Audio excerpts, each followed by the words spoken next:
दोस्तों, स्वागत है आपका हमारे चैनल आर के वर्मा में। दोस्तों, गंगाराम पटेल और बुलाखीराम नाई काशी नगरी में पहुंच गए।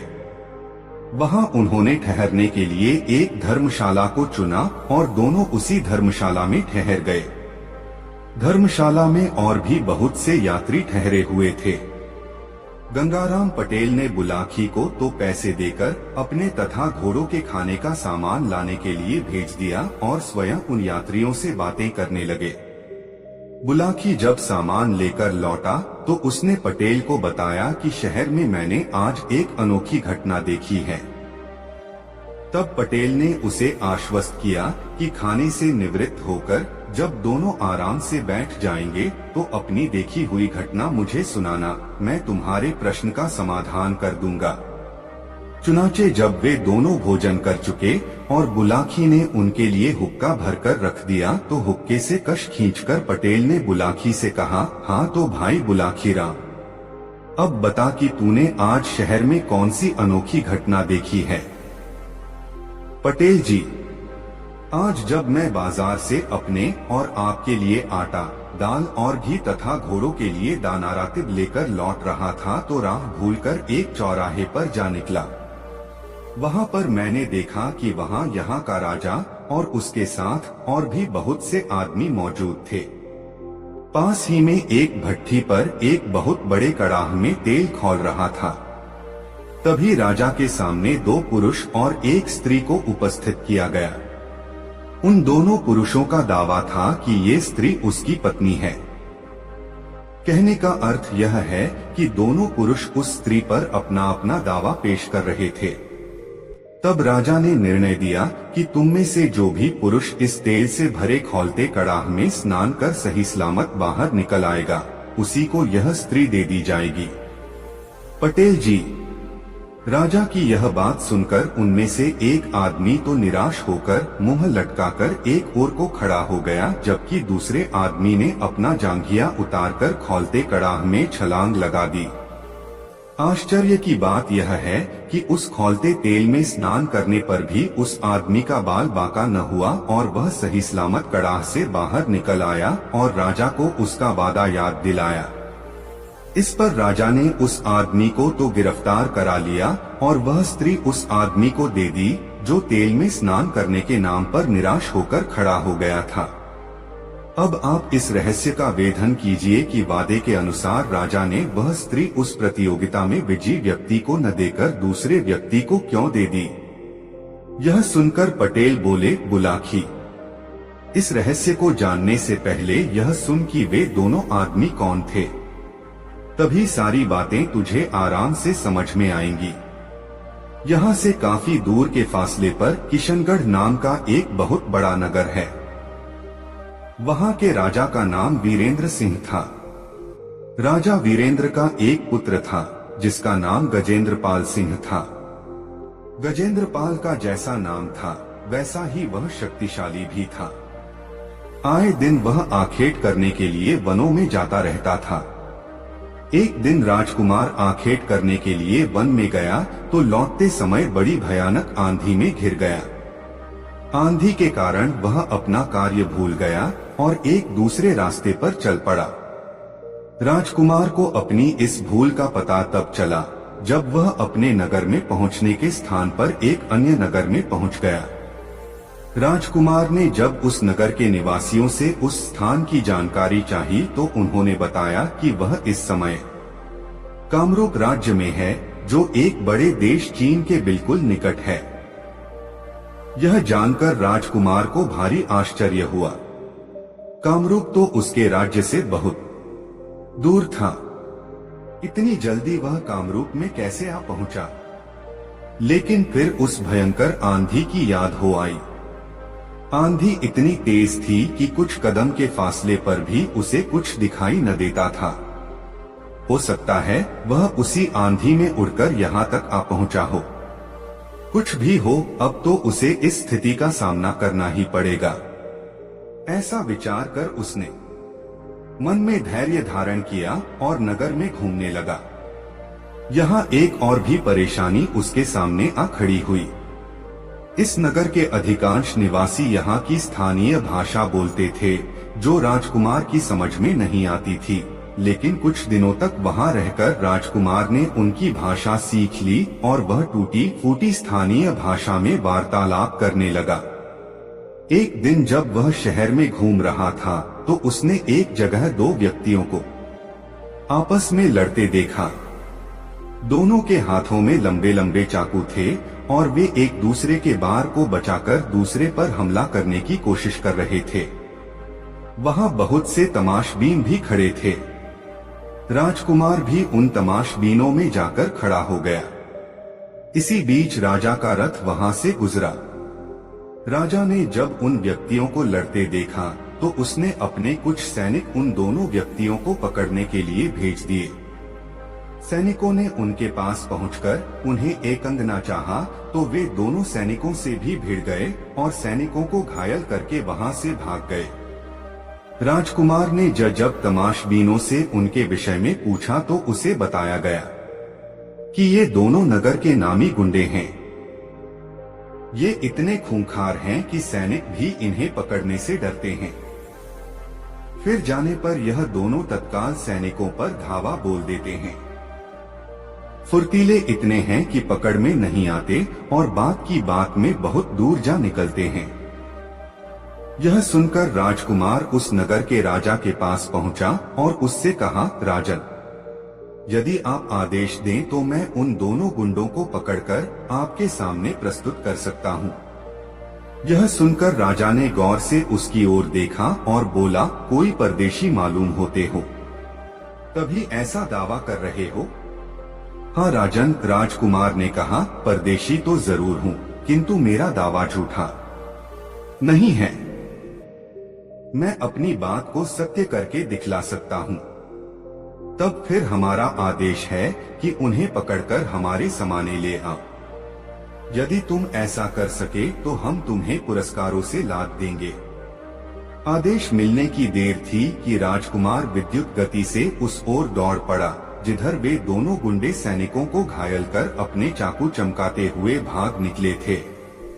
राजकुमार को मल्ल विद्या का अच्छा ज्ञान था। उसके गुरु ने उसे ऐसे ऐसे दांवपेच सिखा रखे थे कि वह 100 आदमियों पर भी भारी पड़ सकता था। बात की बात में वह उन गुंडों के पास पहुंचा और हुंकार भरते हुए गुंडों से भिड़ गया।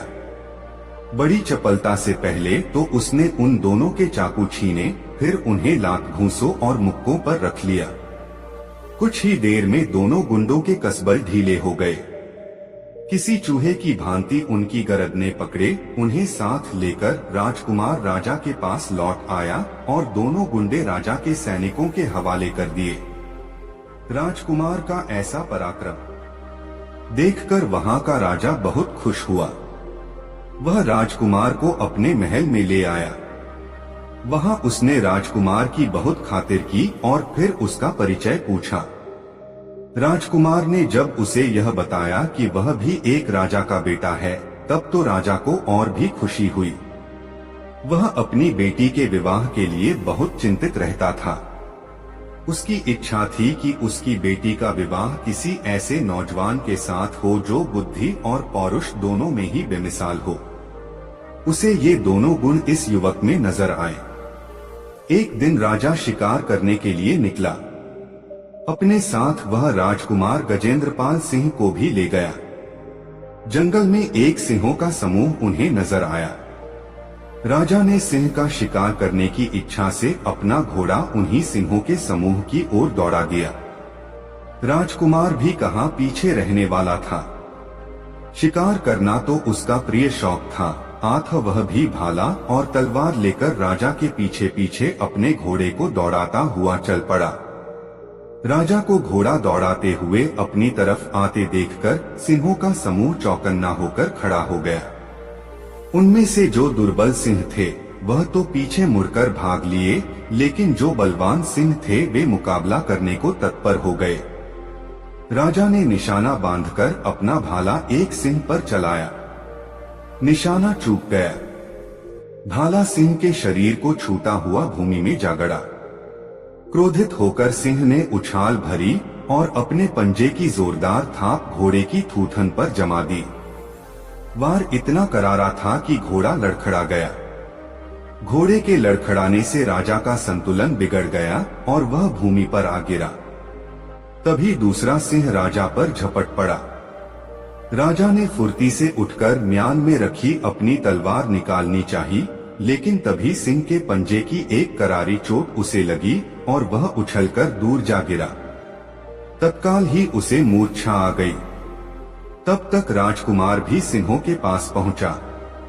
एक सिंह अभी राजा पर झपटने की तैयारी कर ही रहा था कि राजकुमार का फेंका हुआ भाला सनसनाता हुआ उसकी छाती में पैवस्त हो गया। सिंह ने एक भयंकर दहाड़ मारी और वह भूमि पर लोटपोट होने लगा। दूसरा सिंह भी झपटने ही वाला था कि राजकुमार ने उसकी थूथन पर तलवार का वार कर दिया। सिंहों की थूथन उनकी सबसे संवेदनशील जगह होती है। आंख थूथन पर वार होते ही सिंह एकदम घबराकर पीछे हट गया। एक बार उसने अपने साथी सिंह को भूमि में लोटपोट होते देखा और फिर भयभीत होकर घनी झाड़ियों की ओर दौड़ लगा दी। राजकुमार गजेंद्रपाल घोड़े से उतरा। घोड़े की पीठ पर मौजूद छागल से पानी निकाला और राजा के मुंह पर पानी के छींटे मारे। जल के छींटे लगने से राजा को होश आ गया और वह उठकर बैठ गया। उसने कृतज्ञता भरी दृष्टि राजकुमार पर डाली। राजकुमार बोला, उठिए राजन, आज आपने शेर का शिकार कर लिया है। नहीं राजकुमार, यह शिकार मैंने नहीं, तुमने किया है। सिंह के पंजों की चोट खाकर मैं तो अचेत हो गया था। तभी तुम्हारा फेंका हुआ भाला सिंह की छाती फाड़ता उसकी छाती के आर पार निकल गया। आज तुमने मेरी जान बचाई है। महल पहुंचकर मैं तुम्हारे इस उपकार का पुरस्कार तुम्हें अवश्य दूंगा। बुलाखी, कथा तो बहुत लंबी है, मैं तुम्हें संक्षेप में ही सुनाता हूँ। महल में पहुंचकर राजा ने अपनी बेटी का विवाह राजकुमार गजेंद्रपाल सिंह के साथ कर दिया।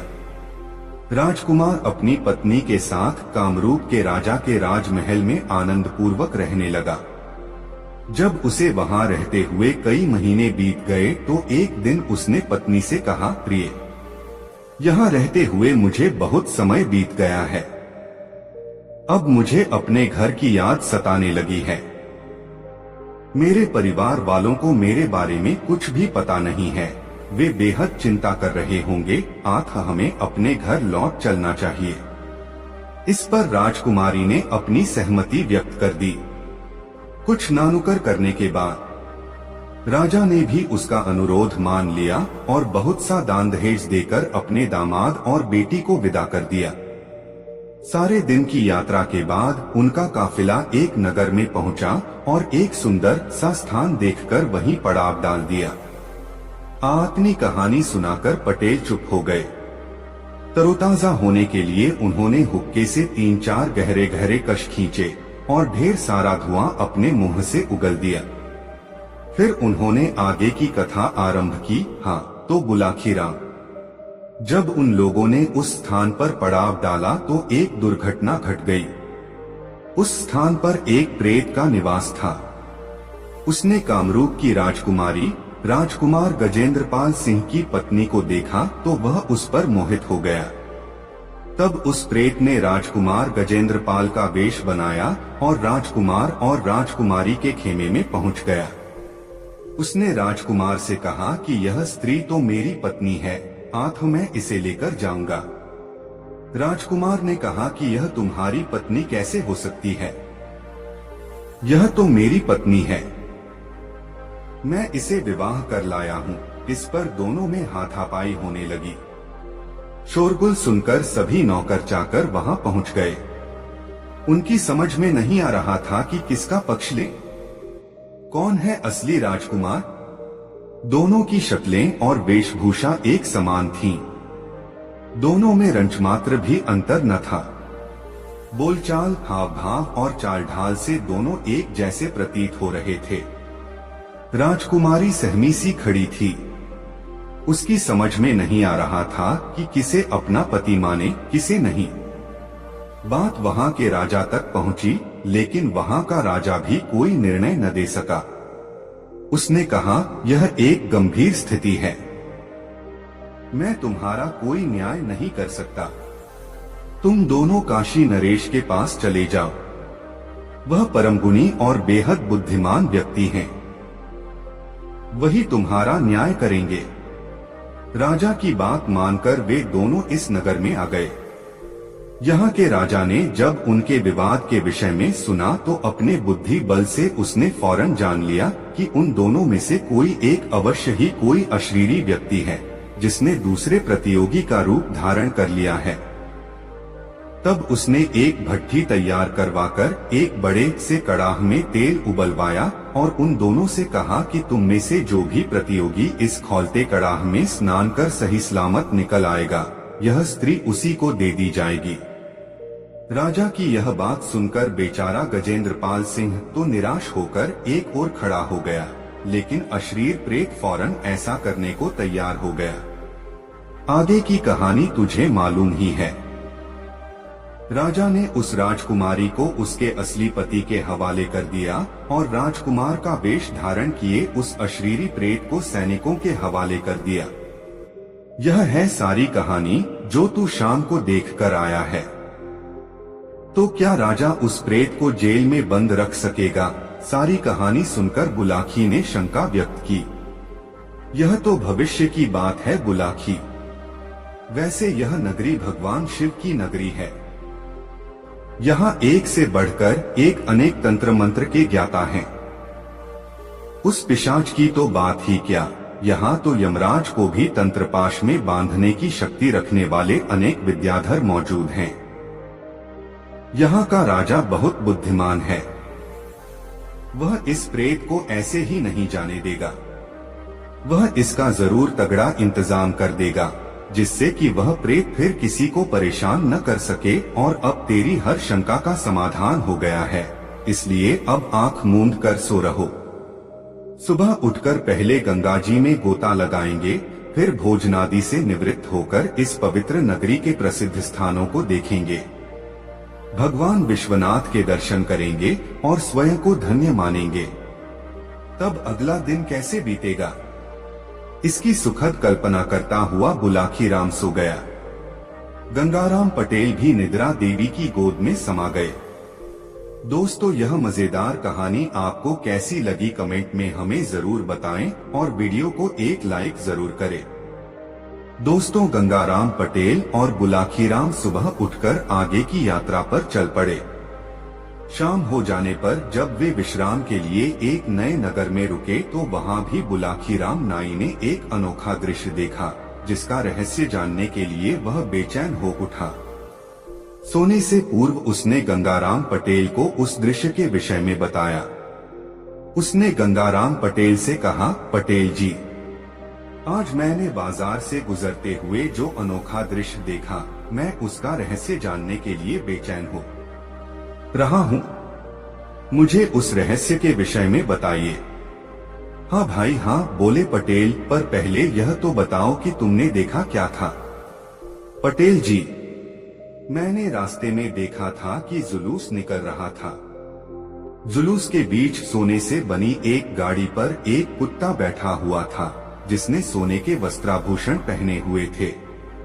उस गाड़ी को घोड़ों के स्थान पर राजसी वस्त्राभूषण पहने एक व्यक्ति खींच रहा था, बुलाकी ने बताया। बुलाकी की बात सुनकर गंगाराम पटेल ने कहा, बुलाकी, अब तू इस रहस्य के विषय में सुन। इस नगर के राजा का नाम अमीचंद है। यह राजा बहुत नेक इंसान है और जिस व्यक्ति को तू उस गाड़ी में जुटा हुआ देखकर आया है, वह इस राज्य का दीवान है। उसका नाम जीवन सिंह है। उसकी यह हालत कैसे हुई, यह भी सुन। अब से कुछ दिन पूर्व यहाँ का राजा अमीचंद आखेट करने के लिए वन में गया था। वहाँ उसने एक काले हिरण को देखा, जो अपने दल से बिछुड़कर अकेला ही घास चर रहा था। राजा को वह शिकार उपयुक्त लगा। उसने घोड़ा उसी की दिशा में दौड़ा दिया। हिरण ने उसे अपनी ओर आते देखा तो जान बचाने के लिए वह घने जंगल की ओर दौड़ लिया। राजा ने भी अपना घोड़ा उसके पीछे लगा दिया। अब आगे आगे शिकार और पीछे पीछे शिकारी। लुकाछिपी का खेल आरंभ हो गया। इसी बीच कुछ झाड़ियों के बीच हिरण ऐसा गायब हुआ कि फिर ढूंढे न मिला। राजा ने घोड़े की रास खींचकर उसे रोका और अपने सैनिकों की तलाश में पीछे की ओर निगाहें दौड़ाई, लेकिन उसे अपने साथ आए सैनिक भी दिखाई न दिए। उस हिरण ने राजा को बहुत छकाया था। उसे उसका पीछा करने में परिश्रम भी बहुत करना पड़ा था। राजा को बहुत जोर की प्यास लगी हुई थी। उसका घोड़ा भी बहुत थका हुआ था और अपनी जुबान बाहर निकालकर जोर जोर से अपनी टांग जमीन पर पटक रहा था। राजा ने पानी की तलाश में इधर उधर नजरें दौड़ाई, किंतु जब किसी भी दिशा में दूर दूर तक उसे कोई सरोवर या नदी नहीं दिखाई दी तो वह एक पेड़ के नीचे बैठकर विश्राम करने लगा। बुलाखीराम। जिस समय प्यास से व्याकुल होकर राजा उस वृक्ष के नीचे बैठा विश्राम कर रहा था, उसी समय दैवयोग से एक कुत्ता न जाने कहां से उसके पास आ पहुंचा और राजा की ओर याचना भरी निगाहों से देखने लगा। कुत्ता शायद भूखा था। राजा ने कुत्ते को पुचकारा तो भोजन की आशा में कुत्ता पूंछ हिलाता उसके पैरों के पास बैठा। राजा ने तब अपने घोड़े की पीठ पर लटके भोजन के पात्र से 2 रोटियां निकाली और कुत्ते के आगे रख दी। कुत्ते ने कुछ ही देर में दोनों रोटियां खा ली, फिर वह एक दिशा में चल पड़ा। उसे जाते देख राजा ने सोचा कि भोजन के बाद हर प्राणी को पानी की जरूर आवश्यकता पड़ती है, शायद यह कुत्ता भी पानी पीने जा रहा है। ऐसा विचार कर घोड़े की रास थामकर राजा उस कुत्ते के पीछे पीछे चल पड़ा। कुछ ही देर बाद कुत्ता एक सरोवर पर पहुंचा और उसके जल में मुंह डालकर पानी पीने लगा। राजा ने भी सरोवर का जल पीकर अपनी तृष्णा शांत की। घोड़ा भी भरपेट पानी पीकर तृप्त हो गया। दिन ढलने लगा था। राजा अपने घोड़े पर बैठा और अपने नगर को लौट पड़ा। राजा के प्रेम में पगा वह कुत्ता भी उसके पीछे पीछे चलकर नगर में चला आया। महल के दरवाजे पर पहुंचकर राजा घोड़े से उतरा तो उसने कुत्ते को भी वहीं खड़ा पाया। यह देखकर राजा ने उसे दुत्कारा नहीं, बल्कि प्यार से कुत्ते को पुचकारा, उसको पीठ पर हाथ फिराया और उसे अपने महल में ले आया। उस दिन से वह कुत्ता परोक्ष रूप से राजा का एक सचेत प्रहरी बन गया। राजा जब रात को सो जाता तो वह कुत्ता बाहर रहकर कक्ष की रखवाली करता। राजा भी कुत्ते की हर जरूरत का ध्यान रखने लगा। बुलाखी। राजा का दीवान प्रधानमंत्री बहुत महत्वाकांक्षी व्यक्ति था। राजा उस दीवान पर बहुत विश्वास करता था और उसने उसे काफी अधिकार दे रखे थे। राजा इस बात से वाकिफ नहीं था कि वह दीवान चोरी छुपे राजा के विरुद्ध षड्यंत्र रच रहा था। उसकी योजना थी कि किसी प्रकार राजा को समाप्त कर दिया जाए तो यह राज्य उसके अधिकार में आ जाएगा। राजा का कोई पुत्र तो है नहीं जो इस राज्य का उत्तराधिकारी बन जाएगा। यही सब सोचकर एक दिन उसने अपने 2 ऐसे व्यक्ति जो उसके बहुत ही विश्वास पात्र थे, रात के समय राजा का वध करने के लिए भेज दिए। जब अपने अपने मुंह पर कपड़ा बांधे वे दोनों व्यक्ति रात के समय राजा को मारने के लिए उसके कक्ष के पास पहुंचे तो कुत्ता उन पर झपट पड़ा और भौंक भौंक कर उसने राजा को जगा दिया। राजा जब तलवार निकालकर बाहर निकला तो वह दोनों नकाबपोश भाग गए। कुत्ते ने उनका पीछा किया किंतु वे भागने में सफल हो गए। उन हत्यारों के भाग जाने के बाद राजा ने अपने मन में विचार किया कि यदि आज यह कुत्ता न होता तो वह दोनों हत्यारे अवश्य ही उसे सोते समय मार डालते। वह कुत्ते की वफादारी पर बहुत खुश हुआ। फिर उसका ध्यान उन दोनों हत्यारों की ओर मुखातिब हुआ। वह सोचने लगा कि वे दोनों हत्यारे कौन थे और किसने उन्हें मेरी हत्या के लिए नियुक्त किया था। उसने इस विषय में बहुत सिर खपाया किंतु कोई निर्णय नहीं कर सका। अगले दिन प्रातः जब राजा अपने दरबार में गया तो वह कुत्ता भी उसके साथ हो लिया। जब दरबार लगा और राजा के सभी दरबारी अपने अपने स्थानों पर आकर बैठ गए तो कुत्ता एकाएक दो आदमियों की ओर देखकर गुर्राने लगा। दरअसल कुत्ते ने वहां मौजूद उन दोनों व्यक्तियों की गंध सूंघ ली थी जो गत रात चेहरों पर नकाब डालकर उसे मारने आए थे। राजा ने पुचकार कर कुत्ते को शांत किया। उसने सोचा कि कुत्ता आखिर है तो जानवर ही, अपने स्वभाववश वह वैसे ही भौंकने लगा है। वह तो इस बात को सपने में भी नहीं सोच सकता था कि गत रात उसको मारने के लिए गए वे दोनों हत्यारे यहीं मौजूद हैं। बात आई गई हो गई, लेकिन 2 दिन बाद महल में रात के समय कुत्ते ने फिर भौंकना शुरू कर दिया। उस समय राजा गहरी नींद में सोया हुआ था। कुत्ते का भौंकना सुनकर उसकी नींद टूट गई और वह दीवार पर टंगी अपनी तलवार लेकर फुर्ती से बाहर निकल आया। जैसे ही वह बाहर निकला तो नकाबपोश तलवार लेकर उस पर टूट पड़े। लेकिन जब राजा ने बड़ी बहादुरी से उनका सामना किया तो वे भाग निकले। राजा को मारने की दीवान की योजना उस दिन भी कुत्ते की सतर्कता के कारण धराशायी हो गई। उस दिन के बाद राजा ने अपने महल की सुरक्षा और भी चौकस कर दी। वह स्वयं भी रात को एक दूसरे कक्ष में सोने लगा और पहले वाले कक्ष में अपने पलंग पर तकिए लगाकर और उन तकियों पर चादर ओढ़ाकर ऐसा बना देता कि देखने वाले को ऐसा लगे कि कोई आदमी उस पलंग पर सो रहा है। 5 दिन तक कोई घटना न घटी, लेकिन छठे दिन ही वे दोनों मृत्युदूत न जाने कैसे राजा की सुरक्षा व्यवस्था भेद कर उसके महल में दाखिल हो गए। उन नकाबपोशों को आते देख कुत्ता सतर्क हो गया। उसने जोर जोर से भौंकना शुरू कर दिया और उछल उछल कर उन नकाबपोशों को काटने का प्रयास करने लगा। कुत्ते का भौंकना सुनकर राजा एकदम सतर्क हो गया। वह समझ गया कि फिर कोई आक्रमणकारी महल में आ घुसा है। वह तलवार लेकर बाहर आया और दोनों आक्रमणकारियों पर टूट पड़ा। दोनों नकाबपोश भी भिड़ गए। नकाबपोश इस बार बहुत आश्वस्त थे कि वे 2 हैं और राजा एक, इसलिए कुछ ही देर में वे राजा पर काबू पा लेंगे, लेकिन उनका यह सोचना बेकार साबित हुआ। राजा के हाथ से एक नकाबपोश तो उसी समय मारा गया। दूसरा जब भागने लगा तो राजा ने उसके नकाब पर तलवार का प्रहार कर दिया। नकाबपोश चीखता हुआ नीचे गिरा तो राजा ने फुर्ती से आगे बढ़कर उसकी नकाब खींच ली। नकाब उतरने के बाद जो चेहरा नमूदार हुआ उसे देखकर राजा आश्चर्यचकित हो गया। वह व्यक्ति स्वयं राज्य का दीवान था। पलक झपकते ही सारा षड्यंत्र राजा की आंखों के सामने उजागर हो उठा। उसने यह भी जान लिया कि महल की सुरक्षा के लिए तैनात प्रहरियों को चकमा देकर दीवान यहाँ तक अपने साथी सहित आने में कैसे कामयाब हो गया था। दरअसल दीवान ने अपने पद का लाभ उठाते हुए पहरे पर नियुक्त प्रहरियों से यह कहा था कि उसे इसी समय राजा से किसी गहन समस्या पर विचार विमर्श करना है। राजकीय कार्य था। 8 प्रहरियों ने उसे रोका नहीं और वह राजा के कक्ष तक पहुंचने में सफल हो गया था।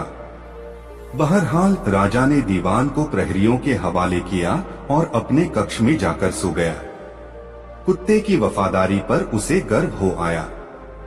सुबह जब वह दरबार में गया तो उसने कैदी को दरबार में लाने का हुक्म दिया। दीवान को जंजीरों में बंधे देख दरबारी भी आश्चर्य करने लगे, किंतु जब राजा ने उसका अपराध सुनाया तो वे दीवान के ऊपर थू-थू करने लगे।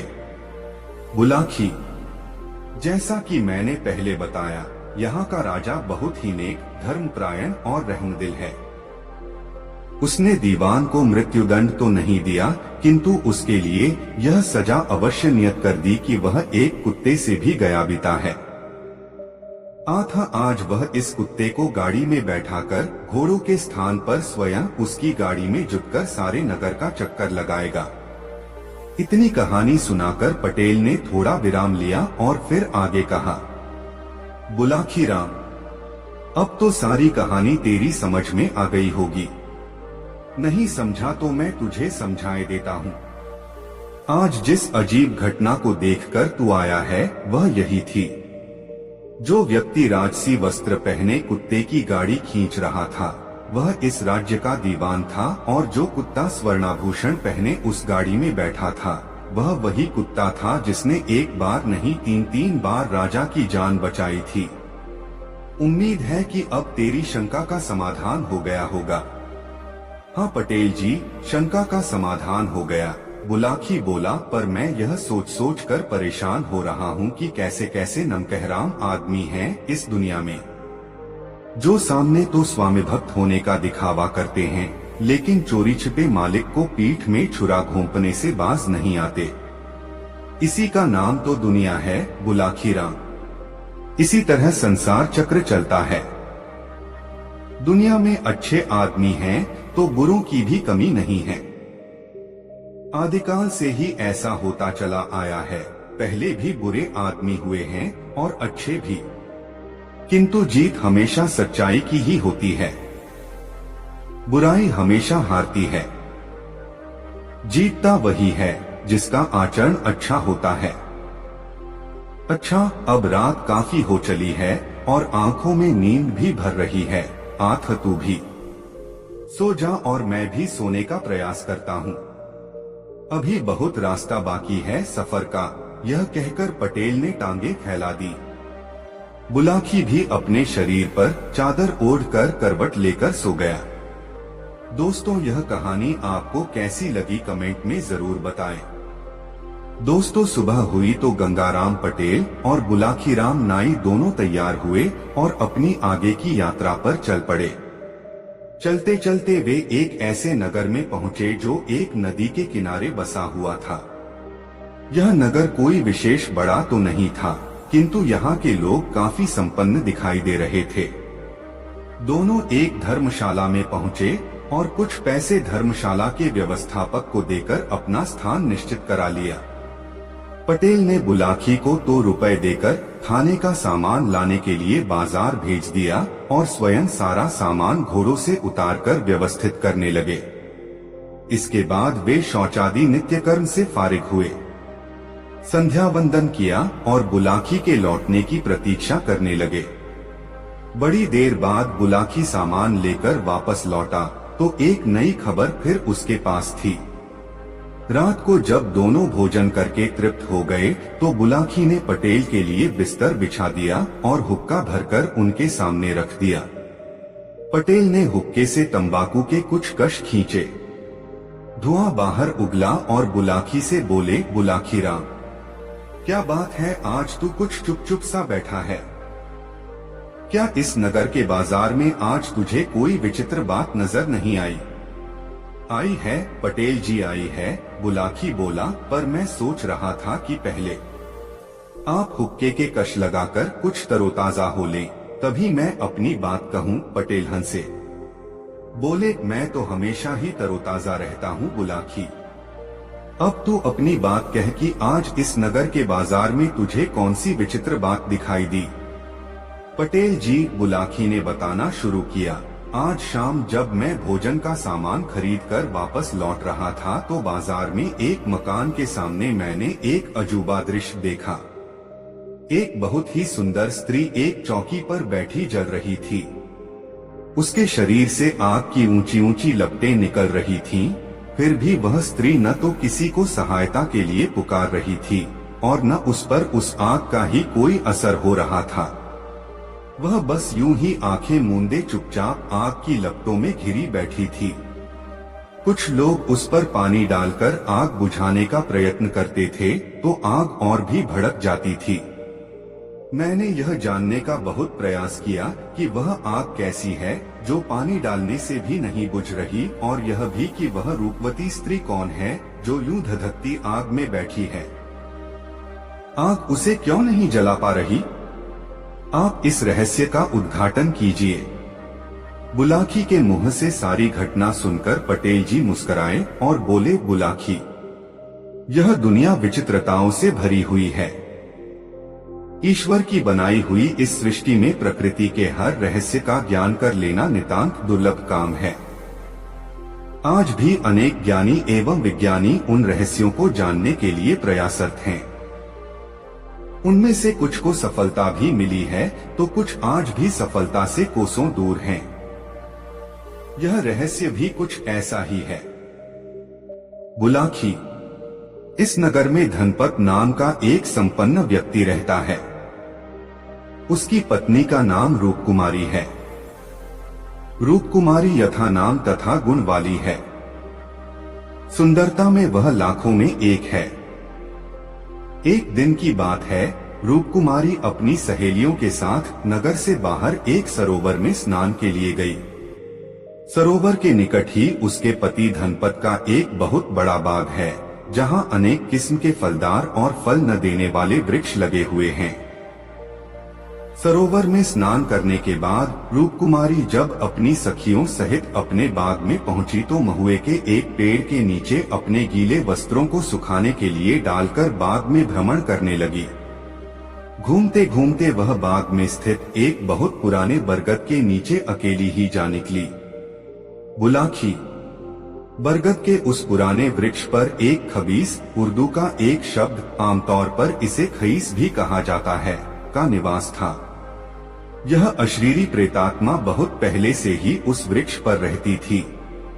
उसने रूपवती रूपकुमारी को देखा तो वह उस पर आसक्त हो गई और उसके शरीर में प्रवेश कर गई। कुछ समय बाद जब रूपकुमारी अपनी सहेलियों के साथ अपने घर वापस लौटी तो उसने अपने शरीर में अजीब तरह का एक परिवर्तन सा महसूस किया। उस दिन से वह अपने पति से मिलने में कतराने लगी। वह भोजन बनाती, पति को खिलाती और फिर थोड़ा बहुत स्वयं खाकर स्वयं को कमरे में बंद कर लेती। बुलाखी।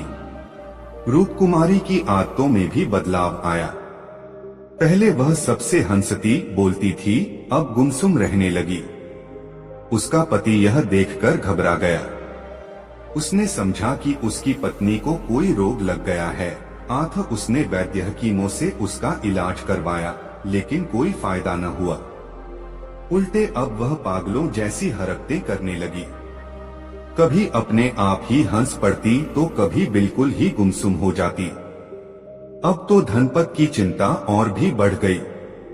उसने अपनी पत्नी को गुनियों, ओझा और तांत्रिकों को दिखाया, लेकिन परिणाम कुछ भी न निकला। तांत्रिकों को भी उसकी पत्नी निर्दोष दिखाई दी। उन्हें उस पर किसी ऊपरी हवा के कोई लक्षण दिखाई न दिए। इस बीच एक और भी परिवर्तन रूपकुमारी में हुआ। वह दिन में सोने और रात में देर तक जागने लगी। उसका पति जब भी रात को उसके बिस्तर पर आता, वह उसे परे झटककर दूसरे कमरे में सोने चली जाती और अंदर से कुंडा बंद कर लेती। तंग आकर उसके पति ने अपना बिस्तर एक अलग कमरे में लगा लिया और अपनी पत्नी से बस नपीतुली बातें ही करने लगा। बुलाखी। एक रात उसने अपनी पत्नी के कमरे में किसी पुरुष की आवाज सुनी। सुनकर वह चौंक कर उठ बैठा। उसने सोचा, देखना तो चाहिए कि कौन है मेरी पत्नी के कमरे में। वह उठकर अपनी पत्नी के कमरे के दरवाजे पर पहुंचा। उसने एक झिरी से आंख सटाई और अंदर झांका तो उसे पीली सी मध्यम रोशनी में अपनी पत्नी अपने बिस्तर पर बैठी नजर आई। बिस्तर पर चौसर और पासे पड़े हुए थे। उसकी पत्नी बार बार पासे फेंकती और जब उसका दाव लग जाता तो खिलखिलाकर हंस पड़ती थी। इस बीच किसी पुरुष का भी कहकहा बीच बीच में सुनाई पड़ जाता था, किंतु कोई पुरुष उसे नजर नहीं आया। इस स्थिति को देखकर उसके पति को रूपकुमारी के चरित्र पर संदेह हो गया। उसने इस रहस्य को जानने का निर्णय कर लिया। अब वह सारे दिन सोता और रात को जाग जाग कर अपनी पत्नी पर निगाह रखने लगा। इतना तो वह समझ ही गया था कि कोई अशरीरी प्रेतात्मा उसकी पत्नी के शरीर में प्रवेश कर गई है, पर वह प्रेतात्मा है कौन और गुनियों, ओझाओं और तांत्रिकों के दिखाने पर भी उनकी पकड़ में क्यों नहीं आ रहा, इसका उत्तर वह समझ नहीं पा रहा था। इससे उसका मानसिक तनाव बढ़ने लगा। बुलाखी। जब रूपकुमारी का पति बहुत बेजार हो गया तो उसने एक खतरनाक निर्णय ले डाला। एक शाम वह दिन ढले ही अपनी पत्नी के कमरे में छिप कर बैठ गया। वह देखना चाहता था कि उसकी पत्नी कमरा बंद करके किसके साथ बोलती बतियाती है, किसके साथ वह चौसर खेलती है। कौन है वह अशरीरी आत्मा जो उसे यह सब करने के लिए बाध्य करती है। इन्हीं सब बातों पर विचार करता हुआ वह दम साधे हुए उस कमरे में बिस्तर के नीचे छिपा बैठा रहा। अर्धरात्रि हुई तो कमरे में स्वतः ही पीले रंग का प्रकाश फैल गया। फिर किसी की आवाज कमरे में गूंजी, क्या आज चौसर नहीं खेलोगी रूपकुमारी। रूपकुमारी उस आवाज को सुनकर उठ बैठी। उसने बिस्तर पर चौसर बिछा दी। बोली, आइए विराजिए, मैं तो आपकी ही प्रतीक्षा कर रही थी। रूपकुमारी के बिस्तर के नीचे छिपे बैठे उसके पति को ऐसा महसूस हुआ कि जैसे कोई भारी वजन वाला व्यक्ति उस बिस्तर पर आ बैठा हो। फिर पासे फेंकने की आवाज आई। कभी उसकी पत्नी के खिलखिलाने की आवाज आती तो कभी किसी पुरुष का उत्साह भरा स्वर उसे सुनाई देने लगा। चारपाई के नीचे छिपे बैठे धनपत का धैर्य जवाब देने लगा। एकाएक वह चारपाई के नीचे से निकल आया और क्रोध भरी दृष्टि से अपनी पत्नी की ओर देखता हुआ बोला, क्यों री दुष्टा, कौन है यह अदृश्य व्यक्ति जिसके साथ तू चौसर खेल रही है। अपने पति के एकाएक वहां आ धमकने से रूपकुमारी के चेहरे की रंगत उड़ गई। उसने हकलाते हुए कहा, कोई भी तो नहीं है, मैं तो अकेले ही चौसर खेलकर अपना मन बहला रही थी। झूठ बोलती है तू। मैंने अभी अभी इसी पलंग पर बैठे किसी व्यक्ति का एहसास किया था। बीच बीच में उसका उत्साह से भरा स्वर भी मुझे सुनाई दिया था। आज तुझे यह रहस्य बताना ही पड़ेगा कि रात को कौन तेरे पास आता है। उत्तर में उसकी पत्नी मौन बनी रही तो उसने अपना प्रश्न दोबारा कर दिया। विवश होकर उसकी पत्नी ने कहा, अगर आप बहुत जिद कर रहे हैं तो बताए देती हूँ, किंतु मेरे बताने का परिणाम भी आप सुन लीजिए।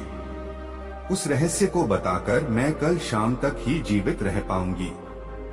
कल के बाद आप फिर कभी मुझे नहीं देख सकेंगे। कौन ले जाएगा तुझे? मुझे नाम बता दे उसका, मैं उसकी टांगे चीर कर रख दूंगा। धनपत दहाड़ा। उसका उत्तर सुनकर रूपकुमारी हंसी। बोली, भला किसी अशरीरी व्यक्ति को भी कोई मार सका है? अशरीरी व्यक्ति यानी कि कोई प्रेतात्मा? हाँ, रूपकुमारी बोली, वह अशरीरी ही है, पर है मेरा हितचिंतक। उसने मुझ पर न तो कभी बुरी निगाह डाली है और न कोई मेरा बुरा सोचा है। वह तो मात्र कुछ देर के लिए मेरे सामीप्य के लिए बेचैन रहता है। इसीलिए रात्रि के समय में कभी कभार मेरे साथ चौसर खेलने के लिए मेरे कमरे में आ जाता है। मुझे मूर्ख मत बनाओ मेरी रानी, धनपत ने व्यंग्य से कहा। कहीं सुना है तुमने कि कोई प्रेत किसी स्त्री पर सम्मोहित होकर एक बार उसे पकड़ ले तो वह उसे आसानी से छोड़ दे। निःसंदेह उस प्रेत ने तुम्हारे शरीर पर अधिकार करके तुम्हें अपने वश में कर लिया है। उस प्रेत का संसर्ग पाकर तुम अब पतित हो गई हो। बस बस, रूपकुमारी चिल्लाई, ऐसा लांछन मुझ पर मत लगाइए। मैं सौगंध खाकर कहती हूँ कि मैं आज भी गंगा की तरह पवित्र हूँ। वह अशरीरी खबीस मुझ पर मोहित जरूर है, किंतु उसने कभी इस तरह का कुकर्म मेरे साथ नहीं किया है। वह तो मुझे अपना मित्र मानता है, उससे अधिक और कि उसने कभी कोई इच्छा नहीं की है। मुझे विश्वास नहीं होता। धनपत बोला, क्या तुम अपनी बात साबित करने के लिए अग्नि परीक्षा दे सकती हो? बेशक, उसकी पत्नी बोली, पर मैं आपको पहले ही कह देती हूँ कि मेरी अग्नि परीक्षा लेने के बाद आप फिर मुझे देख नहीं पाएंगे। वह बात की बात है। तुम कल शाम अपनी अग्नि परीक्षा देकर जब अपनी सत्यता सिद्ध कर दोगी तो मैं एक खबीस से तो क्या, ऐसे सैकड़ों खबीसों से टकनी जाऊंगा, पर पहले तुम्हारी सत्यता पर तो मुझे यकीन आए। धनपत ने कहा। बुलाखी, अगले दिन धनपत अपनी पत्नी को घर से बाहर ले आया। उसने अपनी पत्नी से कहा, अब अपनी परीक्षा दो जिससे कि मुझे तुम्हारी कहानी पर यकीन आ जाए। उसकी पत्नी ने कुछ नहीं कहा। वह एक चौकी उठा लाई और उस पर आकर बैठ गई। अपनी दोनों आंखें उसने बंद कर लीं और होठों में कुछ बुदबुदाने लगी। उसके ऐसा करते ही चौकी के चारों ओर अपने आप ही अग्नि की लपटें निकलने लगी। अग्नि ने उसे चारों ओर से घेर लिया। यह स्थिति देखकर उसका पति धनपत घबरा गया। वह घर के अंदर की ओर भागा और जल से भरा घड़ा लाकर उसे अपनी पत्नी के ऊपर उलट दिया। लेकिन अग्नि बुझी नहीं, उल्टे जल का स्पर्श पाकर और भी भड़क गई। यह देखकर बाहर आने जाने वाले राहगीर भी ठहर गए और वे भी जल लाकर उस अग्नि पर डालने लगे। अग्नि फिर भी नहीं बुझी। इस बीच रूपरानी आंखें नीचे अग्नि के दायरे में बैठी होठों में कोई मंत्र बुदबुदाती रही। धनपत और दूसरे लोग उस आग पर काबू पाने की भरपूर कोशिश करते रहे। अंततः वह आग स्वतः ही बुझ गई। धनपत दौड़कर अपनी पत्नी के पास पहुंचा, उसे हिलाया डुलाया, किंतु वह तो जैसे पत्थर की बन गई थी। तब से वह जैसे पत्थर की मूर्ति बनकर रह गई है। वह जीवित है। उसका दिल भी स्पंदन कर रहा है, किंतु उसका शरीर बिल्कुल भी हरकत नहीं कर रहा। यद्यपि अग्नि ने उसके शरीर को जरा भी नुकसान नहीं पहुंचाया, किंतु धनपत के लिए तो वह जैसे मर ही चुकी है। सोहे बुलाखी, आज शाम तू जिस दृश्य को देखकर आया था वह यही दृश्य था। उम्मीद है कि यह सब जानकर तेरी उत्सुकता शांत हो गई होगी, पटेल ने कहा। नहीं पटेल जी, सुनकर बुलाखी राम ने कहा, तसल्ली नहीं हुई मुझे। अभी तक यह बात तो साफ नहीं हुई कि रूपकुमारी जीवित होते हुए भी मृतक जैसी हालत में कैसे हो गई। उस खबीस के विषय में भी बात स्पष्ट नहीं हुई। यदि वह रूपकुमारी पर आसक्त था तो अन्य प्रेतग्रस्त व्यक्तियों की तरह उसने रूपकुमारी को सताया क्यों नहीं। धनपत के कहने पर रूपकुमारी ने जिस अग्नि में बैठकर अपनी परीक्षा दी थी वह कैसी आग थी जो पानी डालने पर और भी भड़क जाती थी। आदि यह सुनकर पटेल ने कहा, बुलाखी, यह सब आसेबी बातें हैं जिनका रहस्य अशरीरी प्रेतात्माओं के पास ही होता है।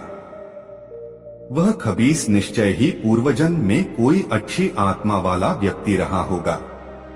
वह रूपकुमारी पर मोहित तो अवश्य हुआ, किंतु शायद उसके प्रेम में वासना नहीं अपितु स्नेह का, वात्सल्य का भाव था। वह रहस्यमय आग भी शायद उसी के द्वारा पैदा की गई थी। अब तू ये भी पूछेगा कि रूपकुमारी का क्या होगा? वह मरेगी या जीवित रहेगी? जीवित भी रहेगी तो किस हालत में? इन बातों पर सिर खपाने की आवश्यकता ही क्या है? यह भविष्य की बातें हैं और मैं पहले ही कह चुका हूँ कि कुछ बातें ऐसी होती हैं जिनका रहस्य इंसान अभी जान ही नहीं पाया। यह पराविद्या, प्रेतविद्या भी ऐसी ही है। संसार के हर देश में लाखों आदमी ऐसे मिल जाएंगे जो भूत प्रेत के अस्तित्व पर विश्वास करते हैं। बहुत से तो यह दावा करते हुए भी मिल जाएंगे कि उन्होंने स्वयं अपनी आंखों से भूत प्रेत या खबीस को देखा है, किंतु वैज्ञानिक उनकी इस धारणा को सिरे से ही नकारते हैं। उनके विचार से भूत प्रेत जैसी कोई चीज नहीं होती। यह सब अंधविश्वासी लोगों के मन का वहम है।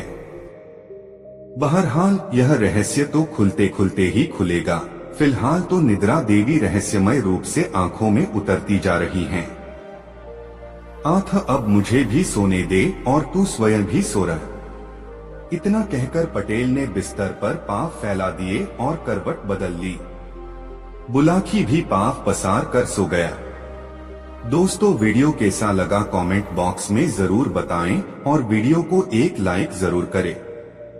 दोस्तों, गंगाराम पटेल और बुलाखी राम दोनों रात को एक दूसरे नगर में ठहरे तो वहां बुलाखी फिर बाजार में एक अजूबा नजारा देख आया।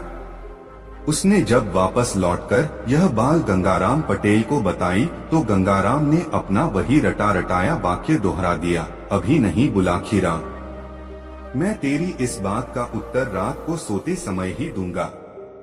अभी तो यात्रा से चलकर आए हैं, थके हुए हैं।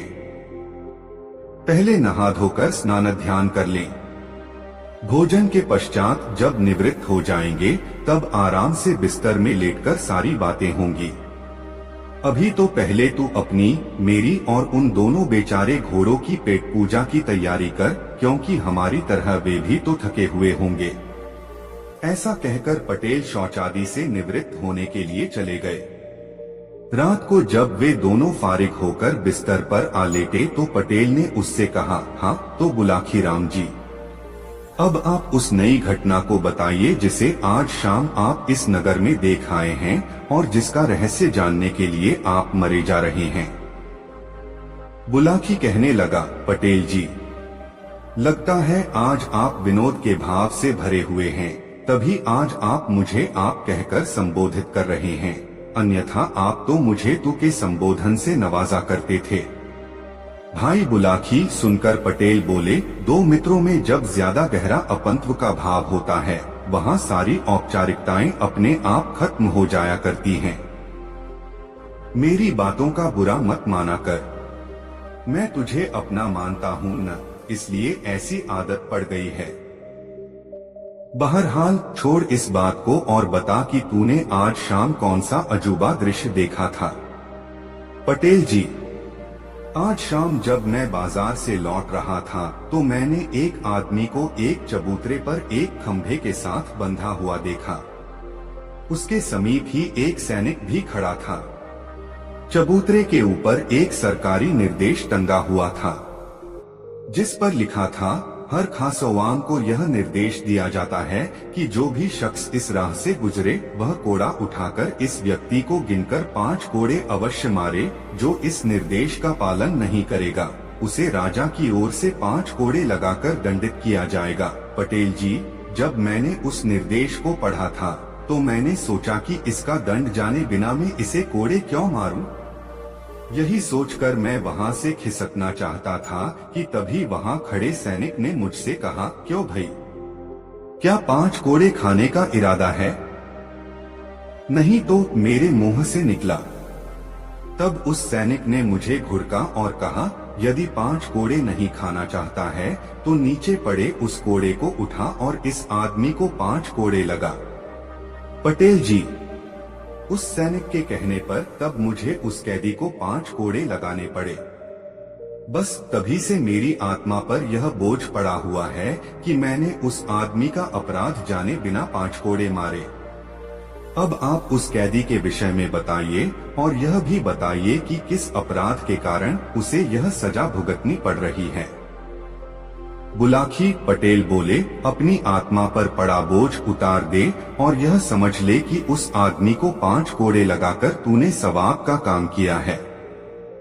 उस आदमी का अपराध इतना गंभीर है कि उसके लिए राजा ने इससे भी बड़ी सजा नियत की होती तो किसी को भी अफसोस नहीं होता।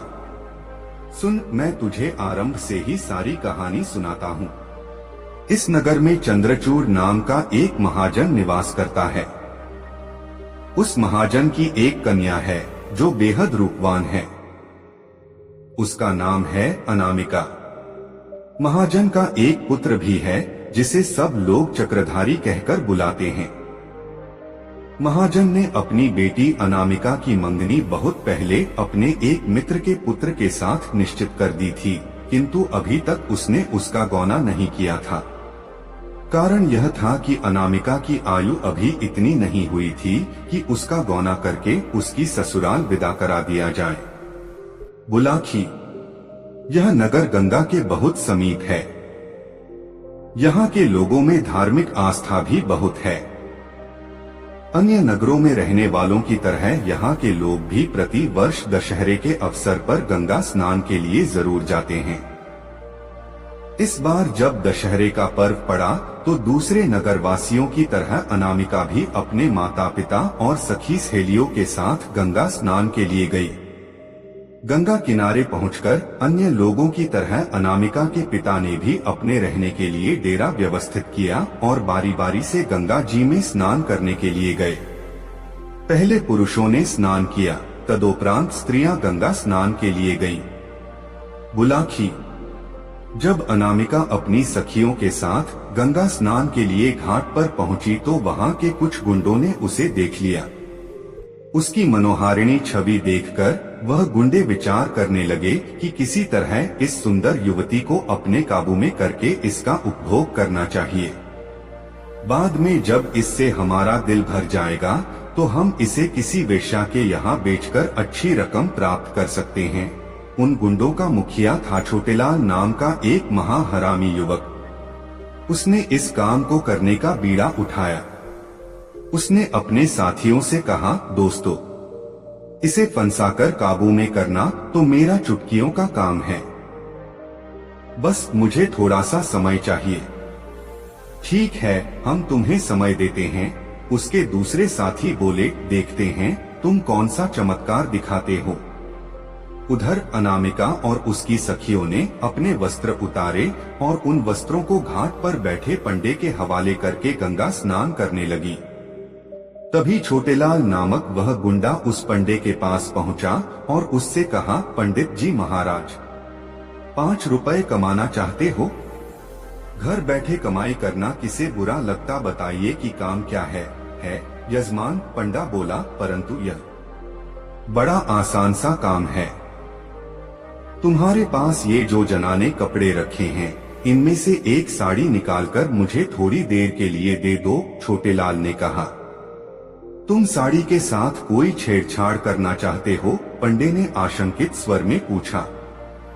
कोई छेड़छाड़ नहीं होगी, बस उस साड़ी के छोर में मुझे कुछ बांधना है, छोटेलाल बोला।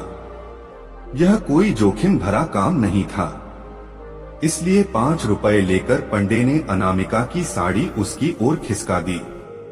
छोटेलाल ने अपनी जेब से एक सोने की मुहर और 100 रुपए का एक नोट निकाला और अनामिका की साड़ी के पल्लू में बांध दिया और वहां से हटकर कुछ दूर खड़ा हो गया। कुछ देर बाद अनामिका और उसकी सखियां स्नान करके बाहर निकली और अपने अपने वस्त्र पहनकर चलने लगी।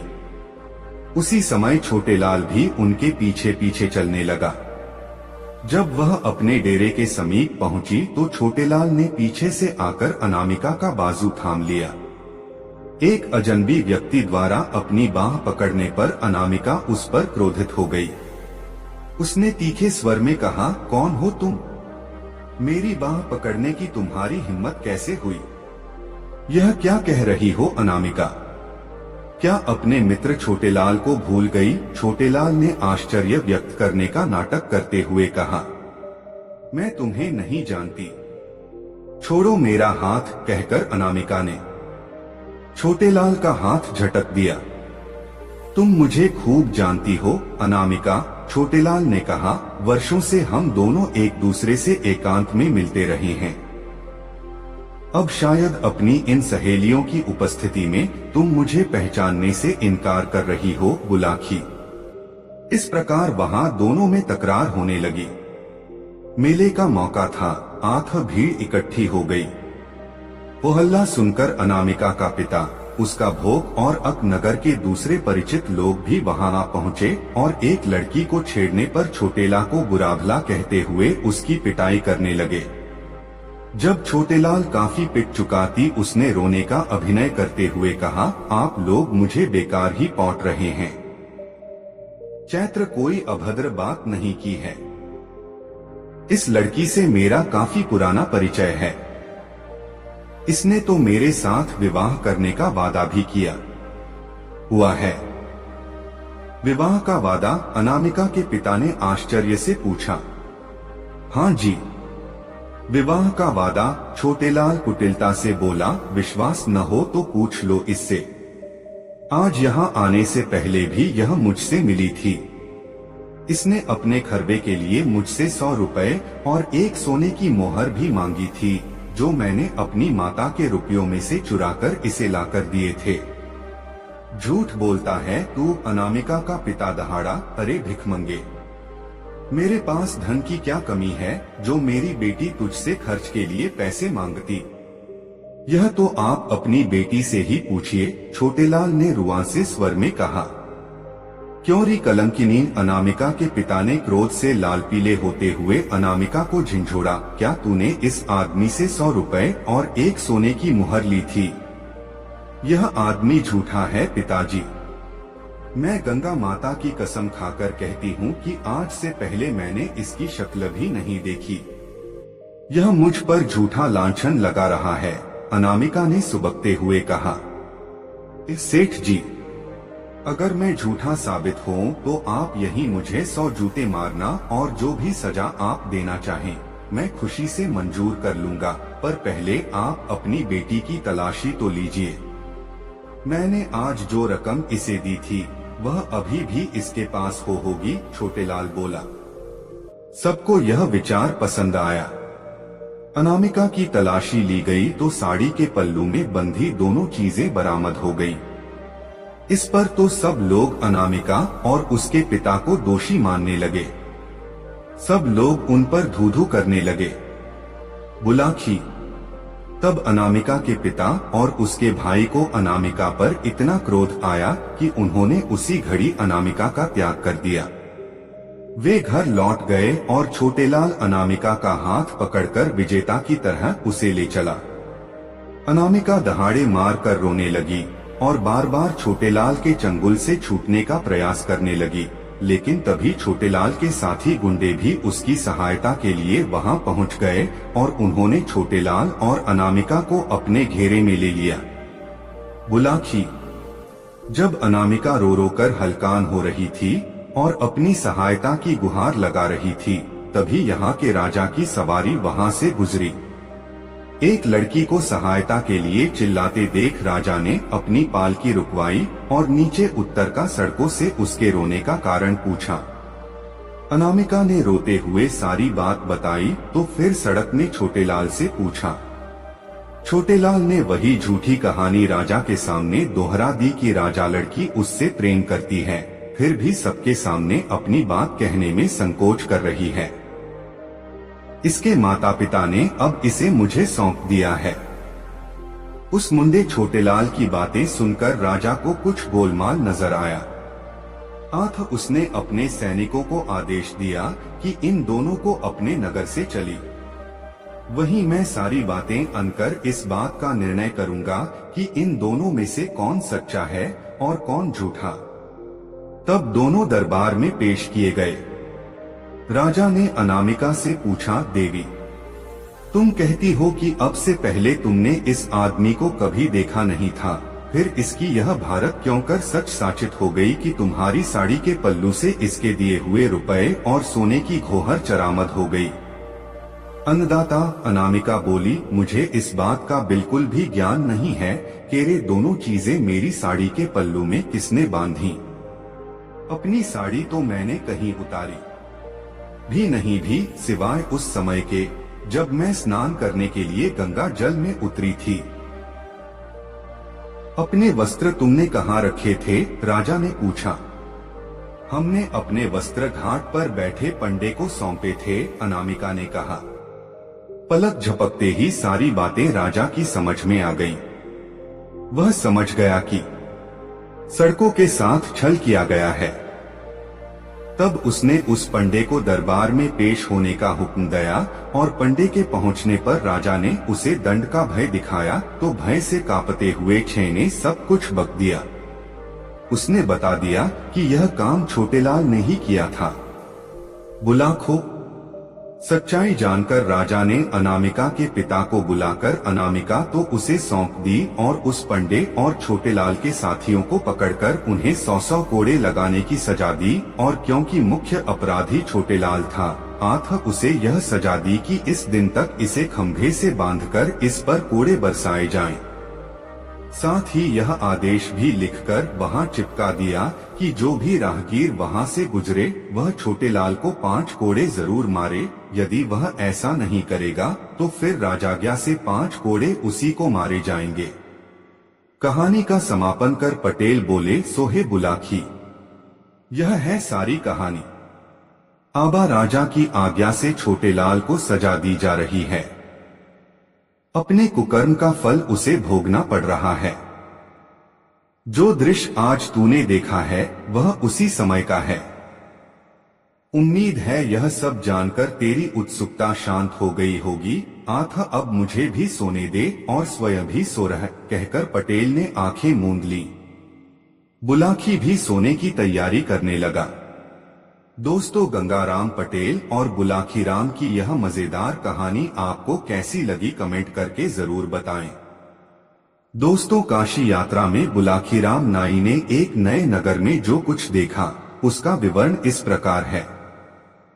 बुलाकी राम ने देखा कि एक बहुत ही दरिद्र दीनहीन व्यक्ति से, जिसके वस्त्र फटे हुए थे, दाढ़ी बढ़ी हुई थी, राजा के 4 सिपाही राजा के पास ले जाने का आग्रह कर रहे थे, किंतु वह व्यक्ति बार बार उनसे राजा के पास न ले जाने का आग्रह कर रहा था।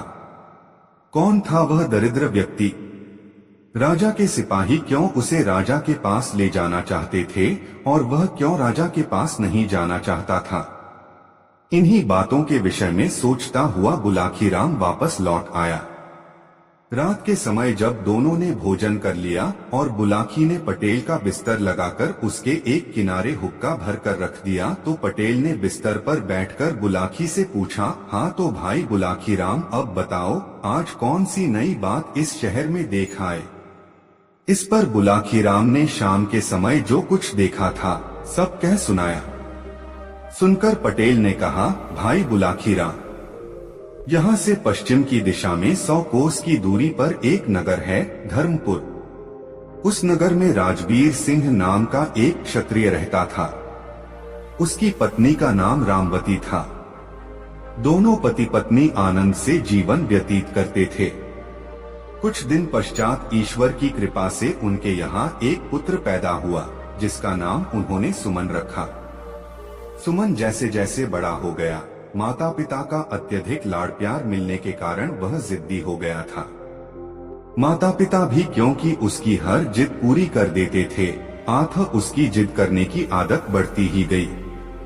धीरे धीरे वह 20 वर्ष का नवयुवक हो गया। दैवयोग से उसी दौरान प्रकृति ने अपना प्रकोप दिखाया। एक भयंकर भूकंप उस शहर में आया, जिसके कारण न सिर्फ सुमन का मकान अपितु शहर की भी अधिकांश इमारतें तबाह हो गईं। सैकड़ों लोग मलबे के नीचे दबकर मर गए। हजारों लोग जख्मी हो गए। मरने वालों में सुमन के माता पिता भी थे। इस दारुण दुख के कारण सुमन के दिल पर भारी आघात लगा। उसने जैसे तैसे अपने माता पिता का अंतिम क्रिया कार्य संपन्न किया और फिर अपनी स्थिति पर विचार करने लगा। मकान तो रहने योग्य रहा ही नहीं था, धन भी उसके पास विशेष नहीं था। अब उसे यह चिंता हुई कि उसका गुजारा कैसे होगा। माँ बाप का लाडला होने के कारण कभी उसने ऐसा कोई काम सीखने का प्रयास ही नहीं किया था जो आगे चलकर उसकी जीविका उपार्जन करने में सहायक होता, और मेहनत मजदूरी का काम वह करना नहीं चाहता था। बुलाकी जब तक माता पिता द्वारा अर्जित धन उसके पास रहा, वह उससे अपना गुजारा चलाता रहा, किंतु जब वह धन समाप्त हो गया तो स्थिति भूखों मरने की आ पहुंची। तब उसने विचार किया कि यह नगर छोड़कर किसी दूसरे नगर में चलना चाहिए। इस नगर में तो सभी लोग उसे जानते हैं, इसलिए वह यहाँ भीख भी नहीं मांग सकता। लेकिन परदेश में ऐसी कोई दिक्कत नहीं है, वहाँ वह भीख मांगकर भी अपना गुजारा कर लेगा, तब भी उसे पहचानने वाला कोई नहीं है। ऐसा विचार कर वह अपना नगर छोड़कर परदेश के लिए चल पड़ा। सुमन लगातार 8 दिन एक ही दिशा में आगे बढ़ता रहा। उसे भूख लगती तो वह जंगली बेर या कंदमूल फल आदि तोड़कर खा लेता और किसी नदी या सरोवर का जल पीकर अपनी प्यास मिटा लेता। एक दिन वह एक ऐसे जंगल में पहुंचा जहां न कोई तालाब था और न कोई नदी। उसे प्यास लगी हुई थी। वह पानी की तलाश में इधर उधर भटकने लगा। काफी दूर चलने पर उसे एक आम्रकुंज नजर आया। उस आम्रकुंज में सिर्फ आम के ही वृक्ष नहीं थे, दूसरे भी अनेक प्रकार के वृक्ष थे जिन पर फल लगे हुए थे। कुंज के बीचों बीच एक मनोरम सरोवर था, जिसमें नाना प्रकार के जलचर किलोले कर रहे थे। कुंज में पहुंचकर सुमन ने सबसे पहले तो सरोवर से भरपेट पानी पिया, फिर वृक्षों से कुछ फल तोड़े और अपनी क्षुधा शांत की। तत्पश्चात वह एक वृक्ष का सहारा लेकर भूमि पर बैठ गया। वह परिश्रम के कारण बुरी तरह से थका हुआ था, अतः जल्दी ही उसे नींद आई और वह सो गया। बुलाखी, वह आम्रकुंज परियों के राजा का था। उसने अपनी बेटी शबन के लिए उस आम्रकुंज का निर्माण कराया था। परियों की शहजादी शबन कभी कभी वहां अपनी सखियों के साथ सैर करने के लिए आती रहती थी। जिस दिन का यह वाकया है, उस दिन भी वह संयोग से अपनी सहेलियों के साथ वहां आई हुई थी। सुमन को जब उसने अपने आम्रकुंज में बेसुध सोए हुए देखा तो वह उस पर मोहित हो गई। परियों की शहजादी ने जब अपनी पायल झनझनाई तो उनके घुंघरुओं की आवाज सुनकर सुमन की निद्रा टूट गई। आंखें खोलकर देखा तो सामने एक परिजात को पाया। दोनों की आंखें चार हुई तो दोनों ही एक दूसरे के अदृश्य प्रेम में बंध गए। फिर तो उनमें देर तक बातें होती रहीं। परियों की शहजादी ने सुमन को अपना परिचय दिया और सुमन ने उससे अपनी दास्तां बयान कर दी। सुमन की दास्तां सुनकर परी शबन का दिल पसीज उठा। उसे सुमन पर दया आ गई। उसने अपने गले से ताबीज उतारा और उसे सुमन को देकर कहा, हे युवक, यह ताबीज अपने पास रख लो। यह मेरे प्रेम की निशानी है, तुम इसे कभी अपने शरीर से अलग मत करना। यह हर संकट में तुम्हारे काम आएगा। यह कहकर वह परी वहां से चली गई। सुमन भी उठकर अपने गंतव्य की ओर चल पड़ा। 2 दिन बाद वह एक नगर में पहुंचा। वहां पहुंचकर उसने कोई काम ढूंढने का प्रयास किया, किंतु किसी भी जगह पर उसे कोई काम न मिला। तब यह विचार कर कि कल सुबह यहाँ के राज दरबार में जाकर राजा से कोई काम मांगूंगा, वह राजमहल की दीवार के साथ ही भूमि पर पड़कर सो रहा। आधी रात का समय हुआ तो किसी स्त्री के रोने का स्वर सुनकर उसकी नींद खुल गई। वह विचार करने लगा कि अवश्य ही वह स्त्री किसी मुसीबत में है, चलकर देखना चाहिए कि उसे क्या कष्ट है। बुलाखी, उस स्त्री के रोने का स्वर वहां के राजा ने भी सुना था। वह उस समय जाग रहा था, यह देखने के लिए कि उस दुखियारी स्त्री को क्या तकलीफ है जो वह आधी रात को इस प्रकार विलाप कर रही है। राजा महल से निकलकर उस दिशा में चल पड़ा जिधर से रोने का स्वर आ रहा था। उधर सुमन भी राजा से पहले उस स्त्री के रोने की दिशा में चल दिया था। अब आगे आगे सुमन और पीछे पीछे राजा, दोनों उस स्त्री की खोज में चल पड़े। सुमन राजा से पहले उस स्त्री के पास पहुंचा। उस स्त्री ने अच्छे वस्त्राभूषण धारण किए हुए थे। सुमन ने उसके पास जाकर पूछा, हे देवी, तुम्हें क्या कष्ट है जो आधी रात के समय में इस प्रकार विलाप कर रही हो? यह सुनकर उस स्त्री ने रोना बंद कर दिया। वह बोली, मेरा दुख जानकर क्या करेगा बेटा? तू तो स्वयं ही इस नगर में कोई परदेशी जान पड़ता है। तेरी हालत भी किसी दीनहीन व्यक्ति जैसी दिखाई दे रही है। मेरा दुख तो वही व्यक्ति दूर कर सकता है जो हर तरह की सामर्थ्य रखता हो। हे देवी, सुनकर सुमन ने कहा, जब अपने मुख से मुझे बेटा कहा है तो अपने बेटे से अपना दुख जरूर कहो। भला बेटा माँ के काम नहीं आएगा तो कौन काम आएगा? रही दीनहीन होने की बात, मैं दीनहीन जरूर हूँ, यहाँ परदेशी भी हूँ, लेकिन सामर्थ्य में किसी से कम नहीं हूँ। तुम सेवा बताओ, मैं तत्काल उसे पूरी करने की कोशिश करूँगा। तो सुन बेटा, स्त्री बोली, मैं अपने दुख के लिए नहीं, यहाँ के राजा के दुख के लिए रो रही हूँ। मैं इस राज्य की राज्य लक्ष्मी हूँ।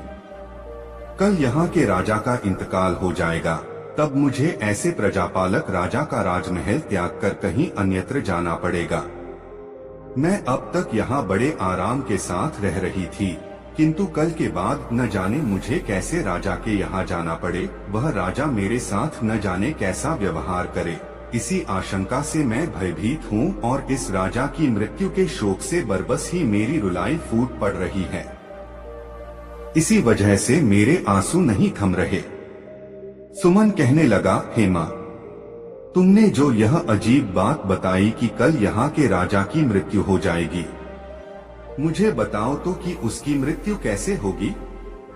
राजा तो बिल्कुल भला चंगा और हर तरह से स्वस्थ है, उसे कोई रोग भी नहीं है, फिर उसकी मृत्यु का तो प्रश्न ही नहीं उठता। अरे मेरे भोले बेटे, राज्यलक्ष्मी बोली, मैंने यह कब कहा कि उसकी मृत्यु स्वाभाविक रूप में होगी? उसकी मृत्यु तो एक सिंह के द्वारा होगी।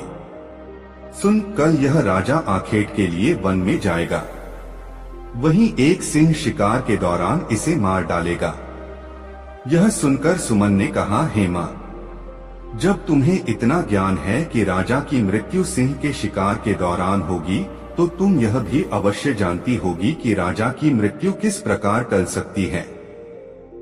मुझे वह उपाय बताओ, मैं अपने प्राण देकर भी राजा के प्राणों की रक्षा करने की कोशिश करूंगा। देवी बोली, हे परदेशी, उपाय तो है, किंतु वह करना कठिन है। मैं तुझे वह उपाय बताए देती हूँ। उपाय यह है कि जब राजा आखेट करने वन में जाए तो तू भी उसके साथ वन में चले जाना और राजा के साथ परछाई की तरह लगे रहना। सिंह जब राजा को असावधान पाकर उस पर झपटने को हो, उससे पहले ही तू सिंह पर झपट पड़ना और अपनी तलवार से सिंह को मार डालना, लेकिन यह सब तेरी फुर्ती, शक्ति और चपलता पर निर्भर करता है। यदि तनिक भी चूक हुई तो सिंह राजा के साथ साथ तुझे भी फाड़ डालेगा। ऐसा नहीं होगा माँ, सुमन ने कहा, मैं बहुत सतर्क रहूंगा और हर हाल में राजा के जीवन की रक्षा करूंगा। तेरा कल्याण हो, कहकर वह स्त्री अंतर्धान हो गई। राजा ने अंधेरे में छिपकर उन दोनों का सारा वार्तालाप सुना। उसे अनजाने मित्र सुमन के ऊपर गर्व हो आया, जो न तो यहाँ का निवासी ही था और न राजा का कोई मित्र अथवा रिश्तेदार, फिर भी वह उसके लिए अपनी जान जोखिम में डालने को तैयार था। राजा उसी समय उसके सामने जाहिर होना चाहता था, किंतु न जाने क्या सोचकर उसने अपना कार्यक्रम बदल दिया। वह घूमा और सीधा अपने महल में चला गया। सुमन भी लौटकर अपने पहले वाली जगह पर पड़कर सो गया। बुलाखीराम, जब राजा अपने महल में आकर पलंग पर लेटा तो वह अपने मन में विचार करने लगा कि कल मैं शिकार करने के लिए जाऊंगा ही नहीं, और जब जंगल में जाऊंगा ही नहीं तो सिंह के हाथों मेरी मौत कैसे हो जाएगी। ऐसा विचार करके राजा ने निश्चय कर लिया कि कल किसी भी हालत में वह वन की ओर नहीं जाएगा, चाहे कैसी भी आवश्यकता क्यों न पड़ जाए। लेकिन राजा का यह निश्चय अगले दिन धरा का धरा रह गया। भोर होते ही राजा का एक परम मित्र उसके पास आ पहुंचा। उसका वह मित्र स्वयं भी एक रियासत का राजकुमार था और एक दक्ष शिकारी भी था। उसने जब राजा से शिकार करने के लिए वन में चलने को कहा तो राजा इनकार न कर सका और अपने शिकारियों को साथ लेकर वन की ओर चल पड़ा। इस बीच सुमन साये की तरह राजा के साथ लगा रहा। उस बेचारे के पास कोई हथियार तो था नहीं, अतः उसने निश्चय कर लिया कि अपने हाथों से ही वह सिंह का मुकाबला करेगा। हाका शुरू हुआ। शिकारी ढोल बजा जाकर जंगली जानवरों को खदेड़कर उस दिशा में लाने लगे जिधर राजा मचान पर अपने हथियारों से लैस होकर बैठा था। थोड़ी देर में एक कद्दावर सिंह उसे नजर आया। हाका तंग हुआ तो सिंह सीधा मचान की ओर लपका। राजा ने निशाना बांधा और सिंह पर तीर छोड़ दिया, लेकिन दुर्भाग्यवश तीर सिंह की छाती में न लगकर उसकी पूंछ के समीप जा लगा। इससे सिंह उत्तेजित हो गया और उसने मचान की ओर छलांग लगा दी। इस बार राजा ने उसकी ओर अपना भाला फेंका जो सिंह की पीठ में जा धंसा। सिंह ने एक झुरझुरी सी ली, अपनी पीठ लहराई और राजा का फेंका हुआ भाला उसकी पीठ से निकलकर नीचे गिर गया। इस बीच मचान के पास खड़ा सुमन मूकदर्शक की तरह खड़ा रहा। सिंह से नंगे हाथों भिड़ने का उसका हौसला न हुआ।